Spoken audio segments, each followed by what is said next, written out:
ఇక కిష్తువాడ్లో 60కి చేరిన మృతులు, 69 మంది ఇప్పటికీ గల్లంతంట. బాధితులను ఆదుకుంటామని చెప్పేసి ప్రధానమంత్రి నరేంద్ర మోడీ అంటుండు. ఇక పాక్ పీఓకేల్లో భారీ వర్షాలు వస్తున్నాయంట. 214 మంది చనిపోయినట్టుగా తెలుస్తూ ఉంది. నిన్న మనం చూసుకున్నాం కదా, అది చాలా దారుణం నిజంగా కూడా.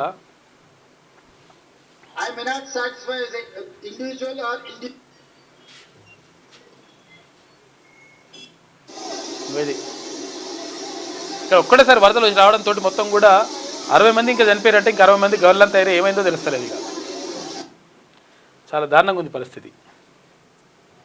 నిన్న దానికి జమ్మూ కాశ్మీర్ దగ్గర కుంభవృష్టితో దెబ్బతిన్న జమ్మూ కాశ్మీర్ కిష్తువాడ్ జిల్లాలో ప్రజలను సురక్షిత ప్రాంతాలకు తరలిస్తున్న సైనికులు. ఇక్కడ చూసుకోవచ్చు మనం చిత్రాన్ని. ఇక గాజాలో ఆకలి లేదు అని చెప్పేసి నెతన్యాహు అంటున్నాడు. ఆకలిని పూర్తిగా నిర్మూలించే పనిలో ఉన్నామని చెప్పేసి చెప్తున్నాడు. ఆకలి నిర్మూలించాలంటే చంపేస్తాడనట. ఇది ఈనాడులో ఉన్నటువంటి ప్రధాన కథనాలు. అయితే ఒకసారి వెలుగు చూద్దాం.